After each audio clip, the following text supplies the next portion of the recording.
Bring the family. They'll be hooting for them big ones.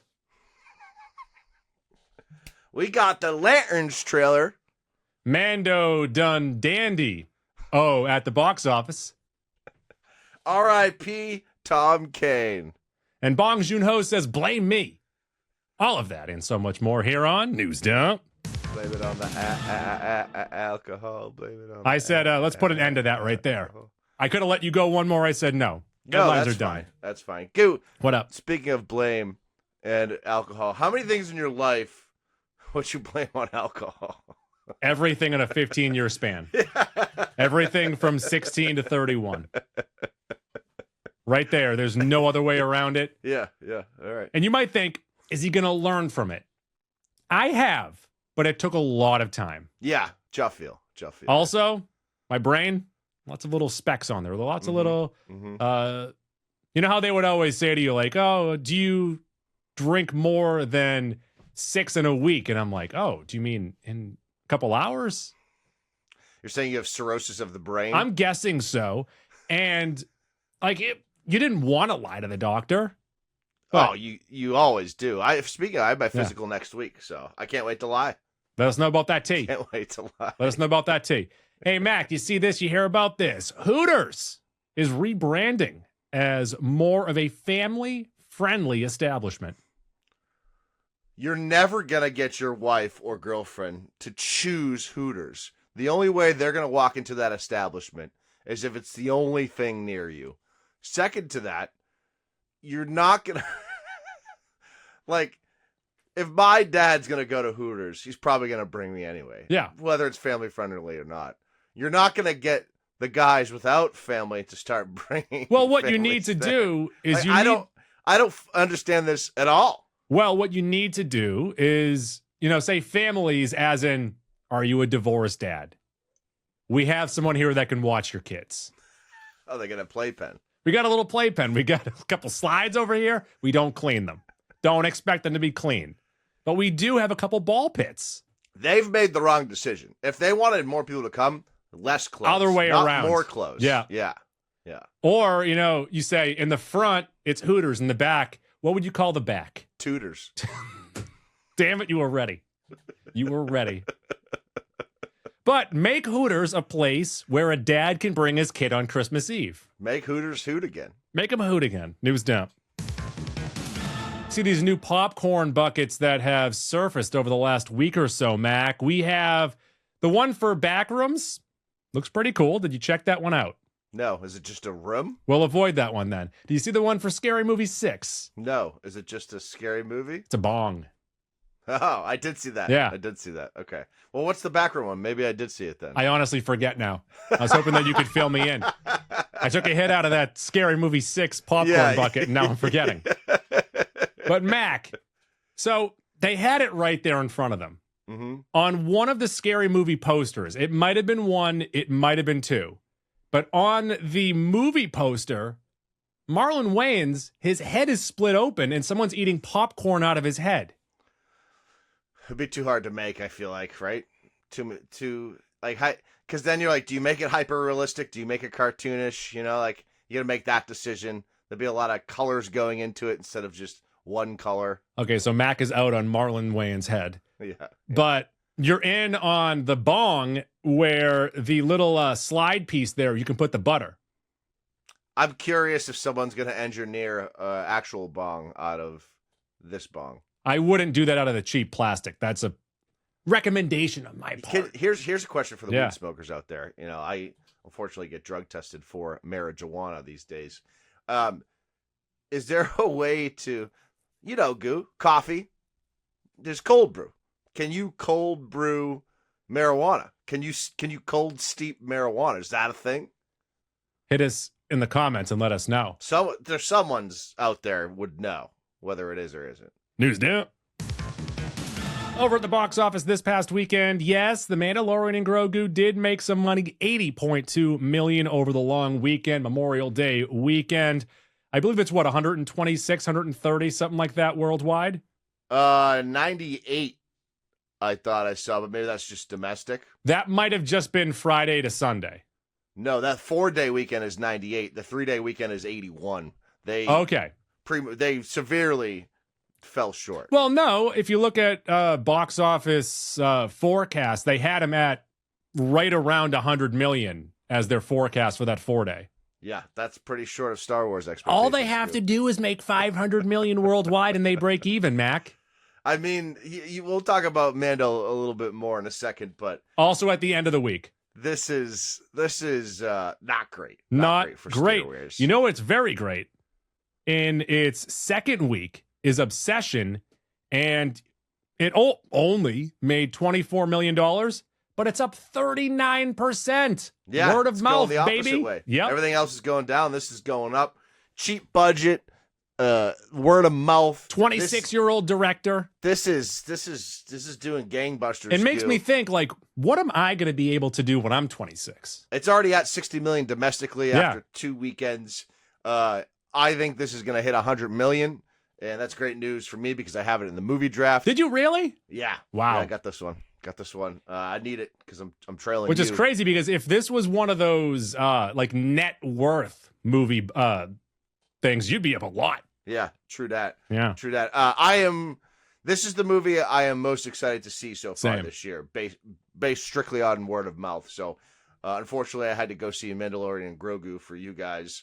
But I will be seeing Obsession hopefully in the next 2 or 3 days. Yeah, so our plan is Mandalorian and Grogu for the end of the week, Obsession hopefully for next week, and then we do want to do Spider-Noir soon as well. Yeah, and all 8 episodes of that, by the time you're listening to this, all 8 episodes will have been out. So we should get to that over the next couple of weeks as well. So then we have Michael that has dropped to 3rd, but still making tons of money. Still making money, yeah. 21 million. Devil Wears Prada still making money, 13 million. And Sheep Detectives, they just won't die.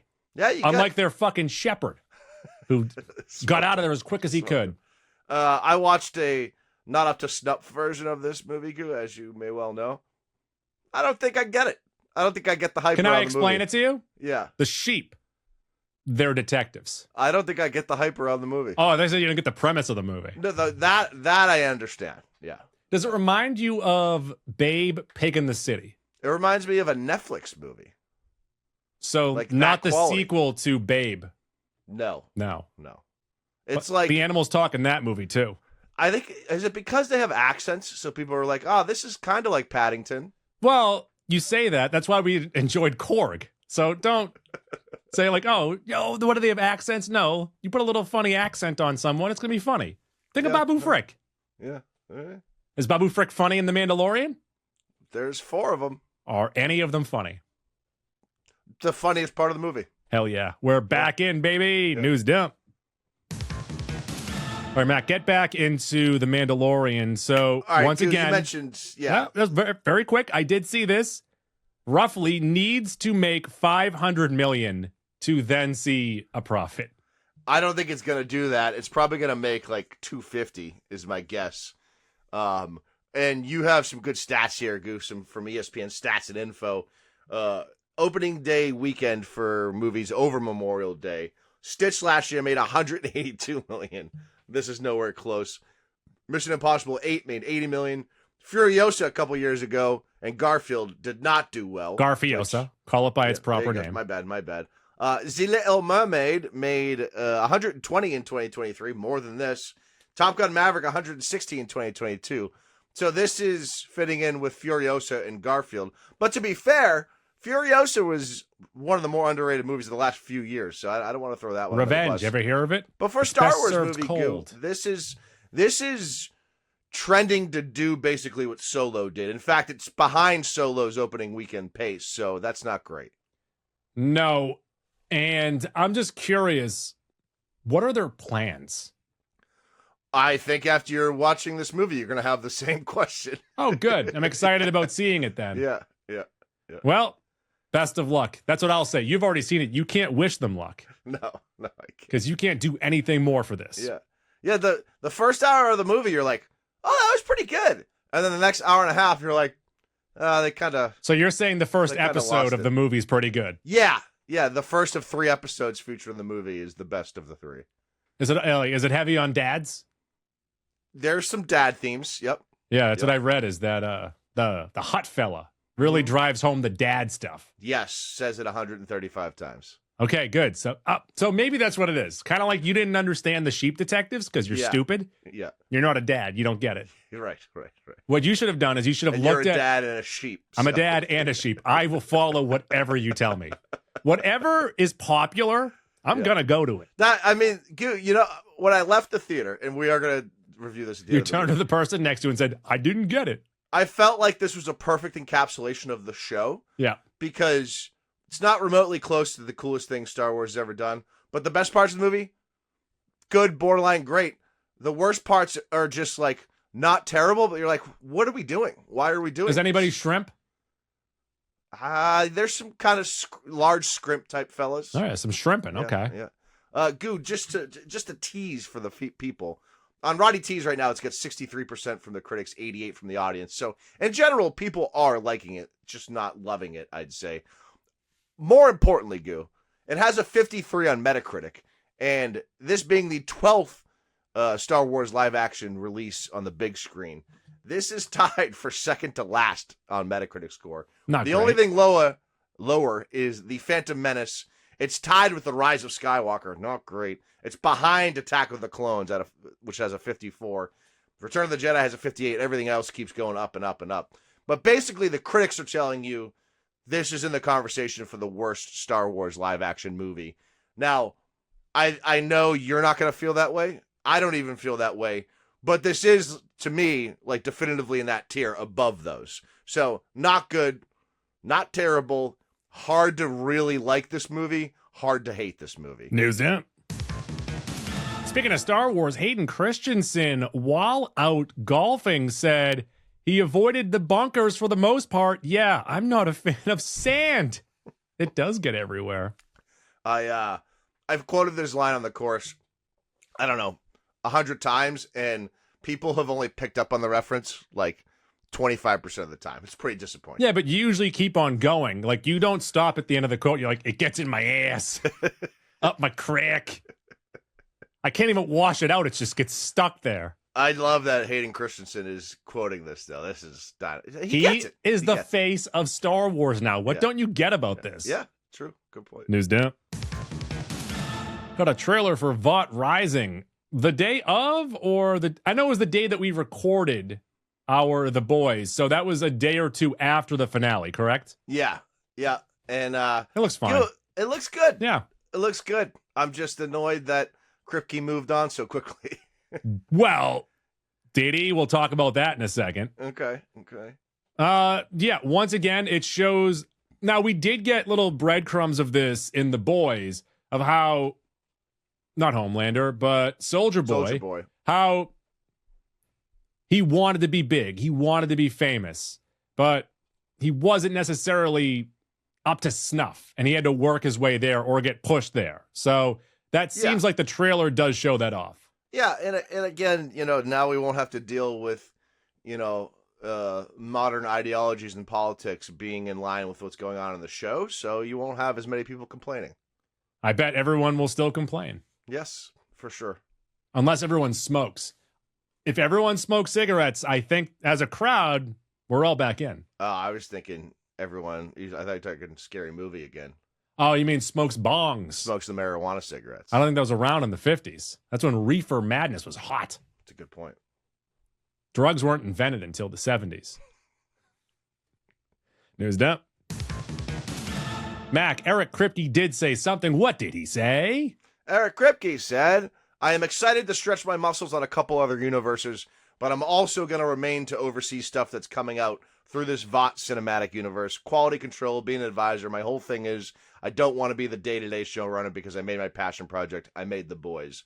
To that, I would say, you fell short of the promise that you gave us there, Eric. I wouldn't quite call it the passion project. Although 7-8 years ago, it was hard to envision a show like this, so I'll give you credit for that. He also said, Goo, each one needs to be idiosyncratic and weird and unique to itself and to be somebody's passion. Good. Though they share a certain DNA and tone, they have very different thematic concerns and very different types of characters. To that, he's right. These shows and movies and shared universes, and Marvel has become a victim of this, as great as Kevin Feige is, when every hero movie and timeline and event start to looks feel and feels one and the same. Yes. You start to lose some appeal. Which is what Gunn has really been pushing in DC of, I want our filmmakers to really make their own thing and make it feel different. Yeah, and that's when Marvel was at its peak, right? Yeah. When you got into that, third phase, when the proof of concept was there, and you brought on James Gunn to do Guardians, you brought on Taika Waititi to do Thor, and you started to branch out a little bit because you had that safe haven. But then a couple of their swings ended up being misses, and then strikeouts, and then they got a little too conservative, drew it all back in, and I understand that as well. But I guess when you're 60 things deep into a universe, that's just bound to happen. No one's going to hit 1,000. With the boys here, there are only going to be 2 ventures in, or 3 next year, counting Gen V. So keep swinging. Again, when the boys was at its best, when this VCU is at its best, it's nothing like it on TV. So keep taking chances, because I think we're going to like it. News down. Got our first full trailer, for Lanterns, with a real heavy push on Don't Be Afraid. And we also finally got to see Emmy Award winner Kyle Chandler in the Green Lantern suit. I gotta say, Goo, I'm a bit confused as to how Lanterns operate. We have Kyle Chandler as, what's his name? Hal Jordan. We have the other guy is Jon Stewart. And then we have Guy Gardner also operating during floating this around. time. He's floating around. So 3 human lanterns. I have a feeling that Hal Jordan isn't really going to be a lantern at the peak of the series. It'll be him like teaching Jon Stewart.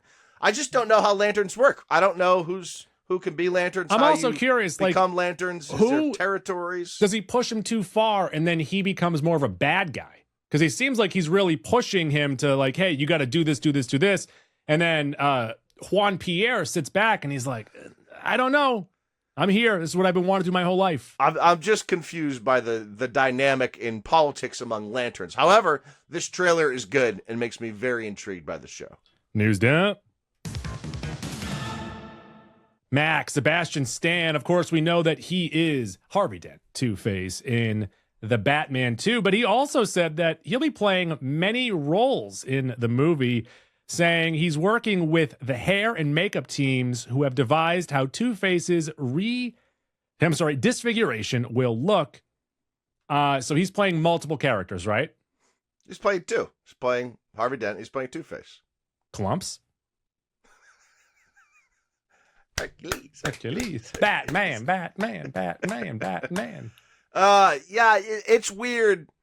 Very selective choice of words. Weird sentence overall. When we already know he's playing Harvey Dent. And we also know that his father's being played by someone, and yeah, the Dents, maybe there's 2. Maybe he's playing Bort, and maybe there's a second Dent. Maybe he's Harvey Dent as well. I'm thinking, he's Harvey, he's Horvey. He's also like, I don't know why they even tease the dad. I'm thinking he's also the dad. He's also the mom. They go to a restaurant. There's a candle behind them. Someone farts. It lights the curtains on fire. Clumps 2. Clumps 2 is where it's at. I'm not going to speak ill of the Batman 2. No. I'm going to need a little more concept for me to really grasp what everyone's doing here. There's too many dents is my rapid reaction. Too many dents, Goo. I mean, but you also say everything that like was good about the Nutty Professor. You want a little bit more. I always say, Goo, you can never go full Big Daddy. Okay. You know what I mean, that dented cans. Too many dents. Too many dents. Yeah. I'm thinking like everyone said this Nutty Professor's good. Nailed that. But it's too quiet. It's not loud enough. They took that and they amplified it to 11 and gave us the Clumps 2. This was good. The Batman Part 2. How did they cut them off at 2? By the way, Goo, sitting here sipping on a San Pellegrino, mm-hmm. Chow Cherry, my new favorite seltzer drink. I don't even know if this is technically a seltzer. Sparkling water, they call it. Shame on Hollywood for cutting Eddie Murphy off at the legs with the Clumps and Dr. Dolittle. Both only get sequels. Where's our trilogies? Chow Cherry. Go grab yourself one. And then, because they do that to him, joke's on them, you're going to get fucking Norbit.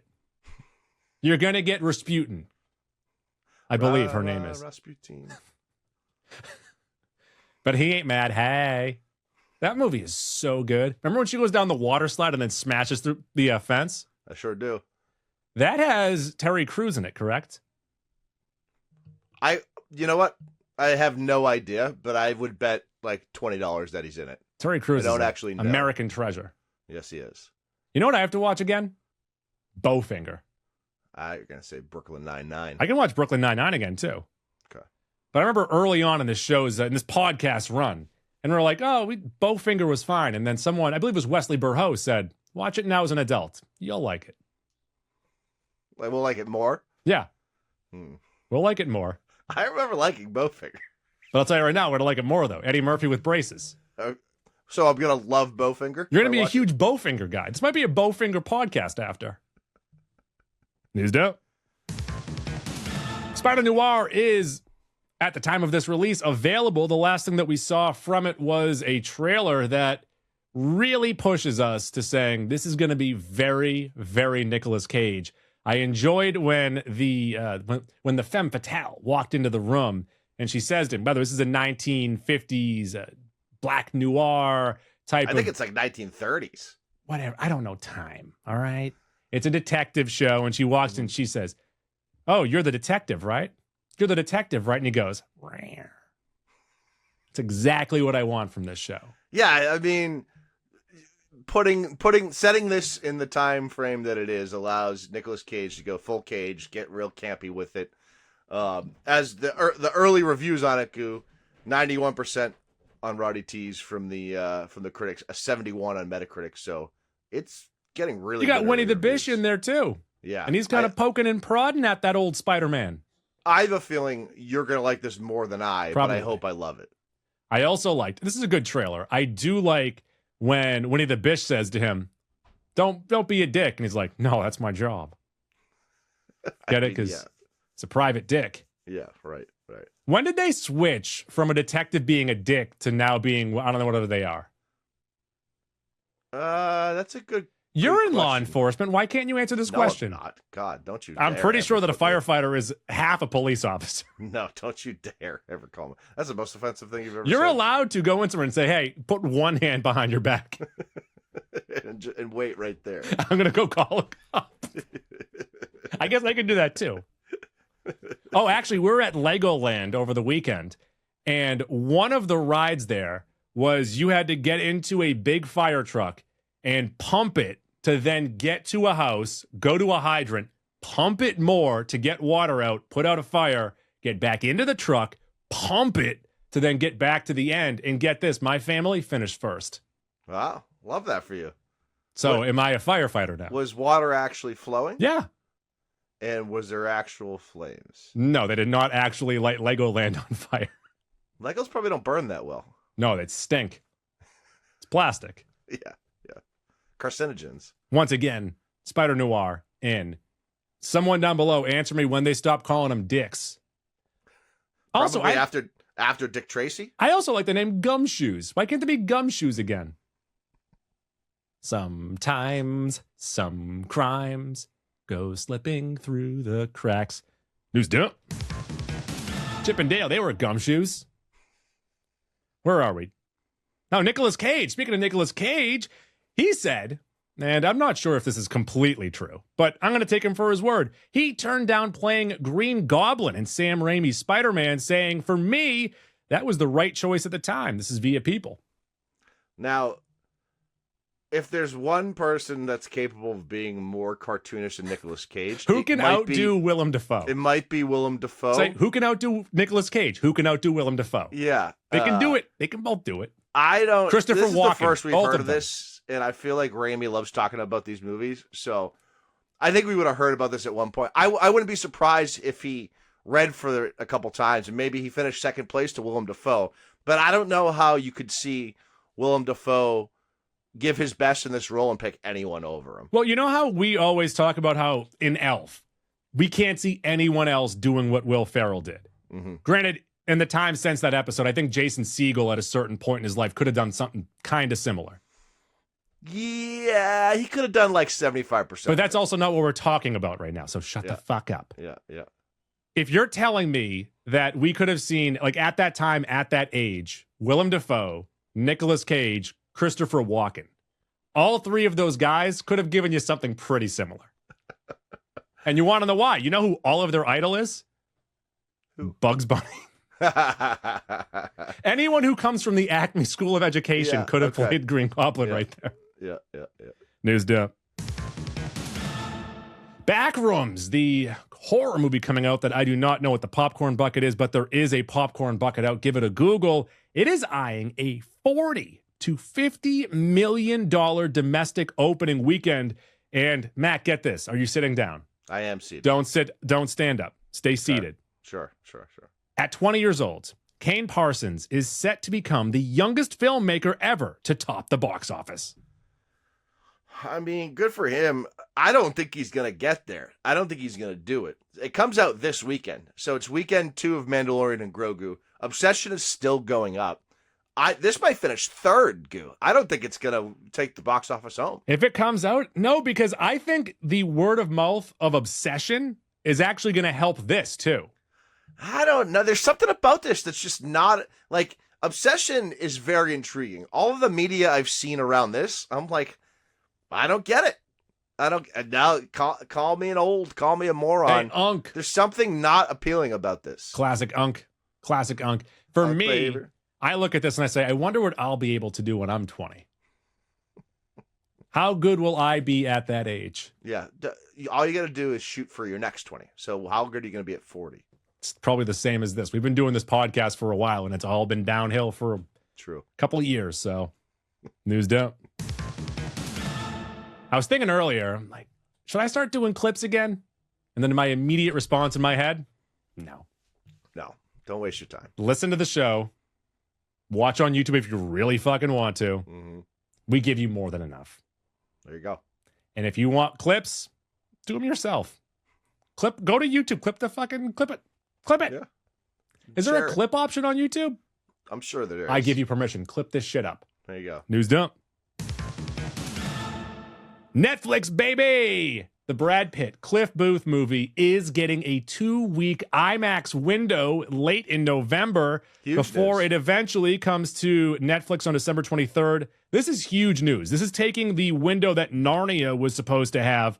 I am stoked for this. And upon me doing this as a news story, so many coworkers like, fucking love Once Upon a Time in Hollywood. It's my favorite movie. I'm so psyched for this. So this is going to hit a different little demo. Yeah, this is huge news. Did you get this in the movie draft? Someone got it in the movie draft. I don't think I did. Because it was just going to be Netflix. But apparently it's good enough that they're expecting to make millions of dollars. Mm-hmm. So even if it's just a quick theatrical run before it gets stomped by Doomsday, this is encouraging news. Yeah. That it's getting the IMAX screens for a couple weeks. So I'm guessing this is going to be fucking awesome. Like I would say, and we could do this episode. I'm fully in on this. Coolest characters of the 2010s. Cliff Booth is number 1.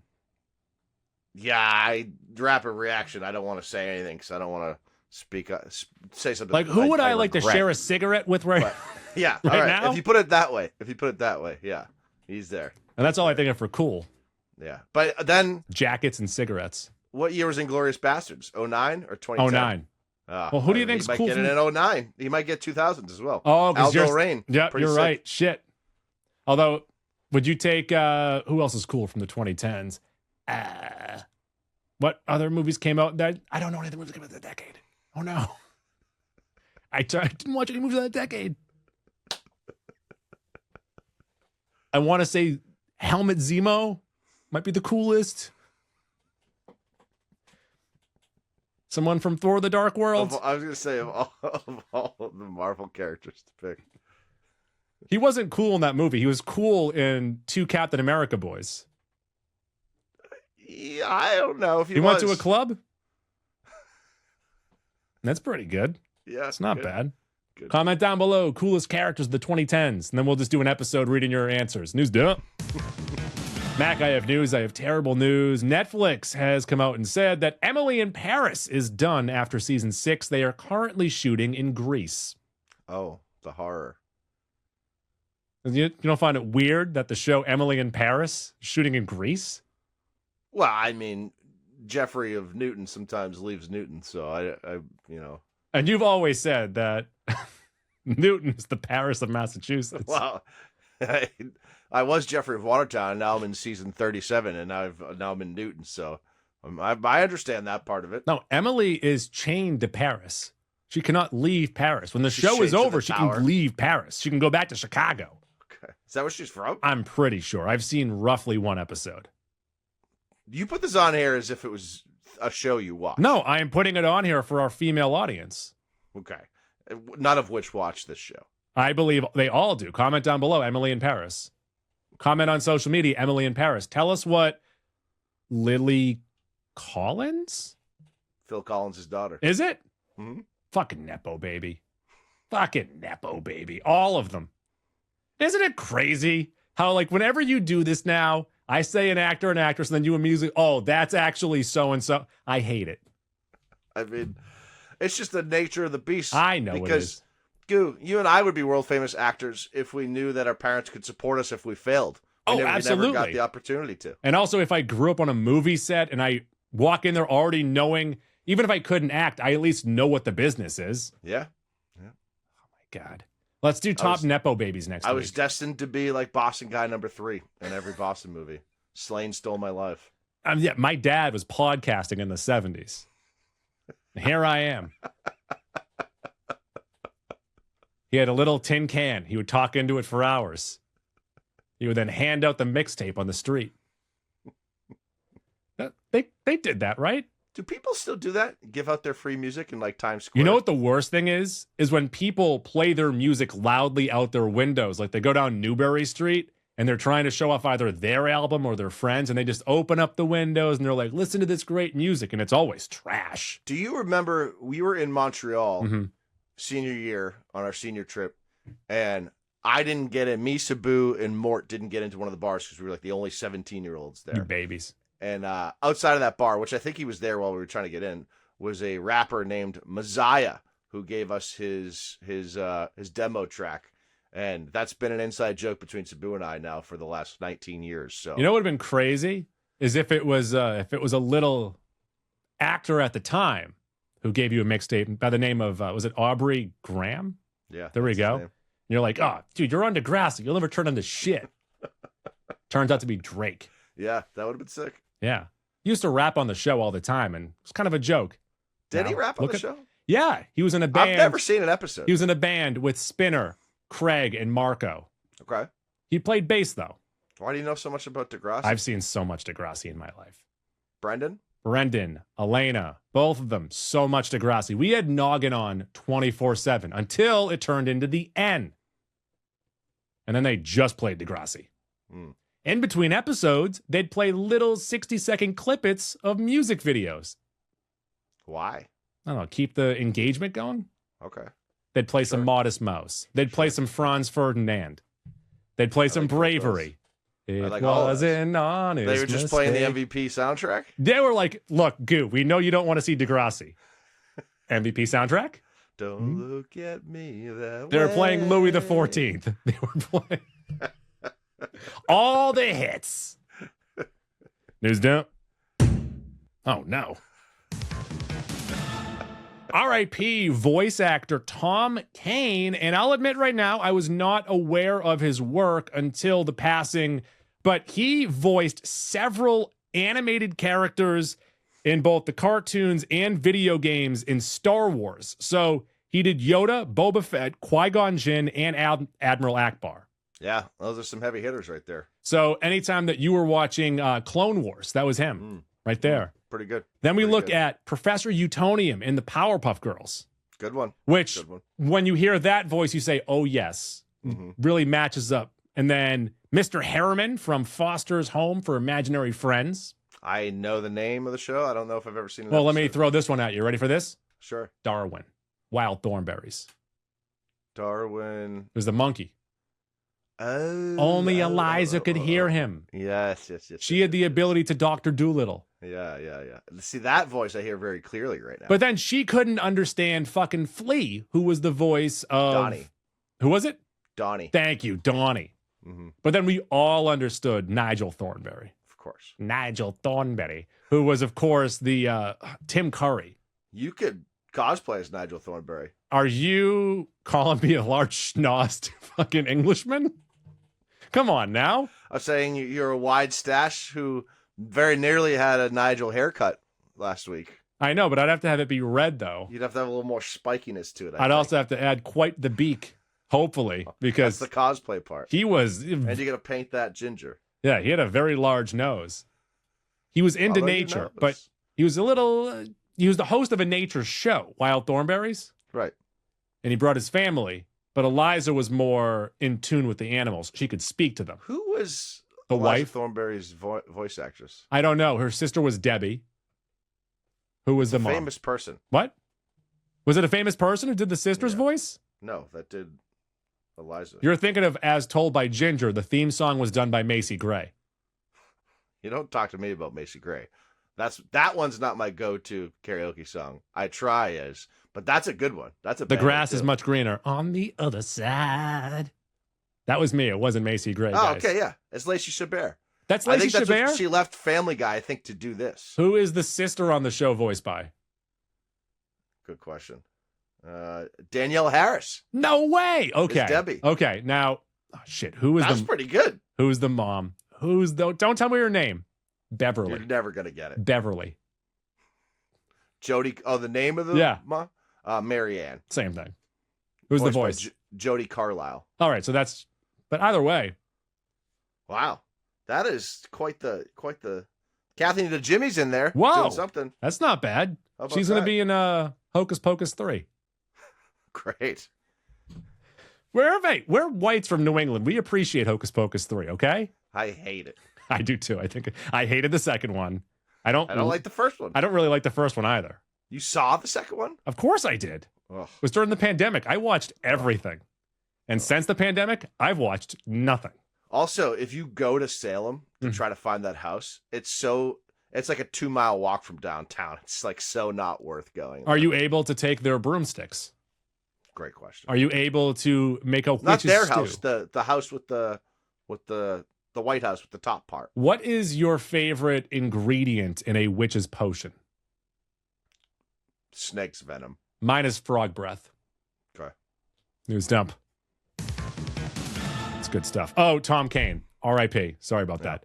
Yeah. Bong Joon-ho, Mac, he said that if you don't like Mickey 17, which it's crazy he's talking about it right now, he said he had director's cut. He had complete control. If you didn't like it, shit on him if you don't like it. That movie came out 15 months ago. I know. It feels like years, right? I don't know if all his translators just got back to him now, and that's why he's saying this. But, yeah, this is a little too late. If you said this 14 months ago, I would have bumped the movie up a couple dogs. I still appreciate him saying this, though. He's not just letting it go. Yeah, no. And you know what? He's right, because this was the first thing he decided to do following an Academy Award win. So we were all hyped up on it, and he pretty much had his pick of the litter of what he wanted to do, and this was it. Unless, who do you think he was talking to? And he's like, shit on me if you don't like it. Go ahead, shit on me. It's like the South Park Mel Gibson. You gonna torture me? You gonna torture me? He wrote Homelander's dialogue in the finale. Actually, I should have put that in there. And we're not going to say what the dialogue is. But apparently, that line, the second line, not the first one, the second line was Anthony Starr. He made it himself. Yeah. Because there's a lot of ad-libbing going on. Because Kripke told him, he's like, I'm going to have you say this. And then he described where Homelander is at that exact moment. And that's what Anthony Starr came up with. Or do you think Kripke is just putting the blame on Anthony Starr? I didn't say it, guys. That was his choice. Because once again, I think that is the most polarizing dialogue I've heard in a long time. I mean, it's hard for me to defend The Boys these days after I just spent 7 years saying it's by far the best show on TV, and then these last 2 seasons really just shoved one up my ass. So I don't really know what to do. News down. Metal Sonic will officially appear in Sonic 4. I know Metal Sonic from Super Smash Bros. And that's it. Like he plays like Slayer and shit. Okay. He's metal. Yeah. It's raining blood from a lasso in the sky. Screaming in horror, now I shout. Was that in one of the Guitar Hero games, or was that Rock Band you could play it in? I don't know. Where did you jump off with Rock Band and Guitar Hero? I never played the second Rock Band, I don't think. I played the first 3 Guitar Heroes. I don't know if I played the 4th one. Now, were you ever able to get through Beatles Rock Band with your pants on, or no? It's Hey Jude. I get to play Hey Jude. Oh my God, I'm gonna be fucking George Harrison. I get to say nah for 3 straight minutes. I will say this. I love the Beatles. Yeah. Beatles Rock Band, not the best of ideas. Okay. Not the best of ideas. Also, Rock Band is very conducive to hanging out and living with a lot of people. Yeah. And in the minute you hit your mid-20s, that all goes away, kind of. Like, so you need friends to play Rock Band, and then when you don't live with friends, it's hard. You can't hang out just to play Rock Band. But when you're in college, it's great. Shout out Ian Munger. Yeah. Maybe the greatest Guitar Hero person I've ever seen in my life. Really? You didn't see when we did Mr. WHS? His talent was pulling a TV. I was in a man pageant for who is the most talented person at my school. That's what I look at it as. It was sort of a man pageant. And one of the people there, maybe the year after me, for his talent. Yeah, this wasn't our senior year. No. He pulled out like a substitute teacher would pull out a television when he would come in the day before a holiday. Yeah. And he hooked up his PS2 to it. And he played, was it Dragon Slayer? He played Through the Fire and the Flames. Thank you. Yeah. On Expert? Yeah. Oh, that's pretty good. And I'm not even sure if he had the volume up of the thing, so it was just like clicking and shit. But I don't think I ever I beat Through the Fire and the Flames on hard. Mm-hmm. I never beat it on Expert. I think I only made it like 30% in on Expert. That's a true test. So are you saying that Ian should have won because? And then also the final battle in Guitar Hero 3 against the Devil is very hard on Expert. Oh my God! If I ever played the Devil, you know what I would play? My fiddle. Because if I lose, the Devil gets my soul. Could flip people and do that shit. Like that was fun. Guitar Hero 3 was a blast. News down. Final Toy Story trailer. When did this come out? I didn't see this trailer. This was yesterday, day before. Shit, I missed it. But the last couple of days. All I know is this, is that I know that Bad Bunny is in the movie and he's playing pizza with sunglasses. Yeah, I don't really know what that means. You're speaking gibberish to me right now. Gotta be honest, trailer looks decent. Looks decent. It's somewhat selling me on it. We're all gonna see it. Yeah. News down.